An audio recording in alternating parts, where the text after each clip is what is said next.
जितिया व्रत बहुत ही फलदायी माना जाता है। यह निर्जला व्रत रखा जाता है। व्रत के दौरान जितिया व्रत कथा का पाठ जरूर करना चाहिए, क्योंकि इसके बिना व्रत अधूरा होता है। व्रत के दौरान पूजा पाठ के बाद जितिया व्रत कथा को सुनना या पढ़ना बहुत ही शुभ माना जाता है। इस कथा के बिना व्रत अधूरा माना जाता है। तो आइए हम जानेंगे जितिया व्रत कथा और उसका पाठ करेंगे। एक जंगल में एक सेमल के पेड़ पर एक चील रहती थी और पास की झाड़ियों में एक सियारन रहती थी। दोनों बहुत अच्छी दोस्त थी। एक दिन उन्होंने कुछ महिलाओं को जितिया व्रत की बातें करते हुए सुना। महिलाओं ने बताया कि यह व्रत संतान की लंबी उम्र और सुख समृद्धि के लिए किया जाता है। चील और सियारिन ने भी यह व्रत रखने का फैसला किया। शाम तक दोनों ने निर्जला व्रत रखा, लेकिन रात होते ही सियारिन को बहुत तेज भूख लगी। भूख बर्दाश्त न होने पर उसने मांस और हड्डी खा ली और अपना व्रत तोड़ दिया। जब यह बात चील को पता चली तो उसने सियारिन को खूब फटकारा और कहा कि जब व्रत नहीं रखना था तो संकल्प क्यों लिया।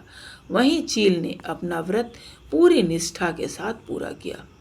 अगले जन्म में चील और सियारिन ने दो बहनों के रूप में जन्म लिया। सियारिन बड़ी बहन बनी, जिसकी शादी एक राजकुमार से हुई। चील छोटी बहन बनी, जिसकी शादी एक मंत्री के बेटे से हुई। शादी के बाद सियारिन को कई बच्चे हुए, लेकिन सभी जन्म लेते ही मर जाते थे। वहीं चील के बच्चे हमेशा स्वस्थ और सुंदर होते थे। यह देखकर सियारिन अपनी बहन से जलने लगी। उसने कई बार अपनी बहन के बच्चों को मारने की कोशिश की, लेकिन हर बार असफल रही। एक दिन सियारिन को अपनी पिछली जिंदगी और व्रत तोड़ने की गलती का एहसास हुआ। उसे समझ आया कि उसके बच्चे इसलिए नहीं जीवित रह पाते क्योंकि उसने पिछले जन्म में व्रत का अपमान किया था। पश्चाताप करके उसने अपनी बहन से माफ़ी मांगी और फिर से जितिया व्रत का पालन किया।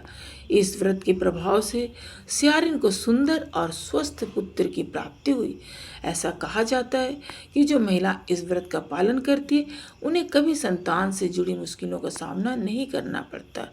और हम उम्मीद करते हैं कि हर बहनें इस व्रत को सफलतापूर्वक करेंगी। और जो भी हमारी कथा सुन रहा है, हम भगवान से ही प्रार्थना करते इस सब के बच्चों को भगवान सही सलामत रखे, दीर्घायु प्राप्त कराए। जय ज्योतिक वाहन की जय।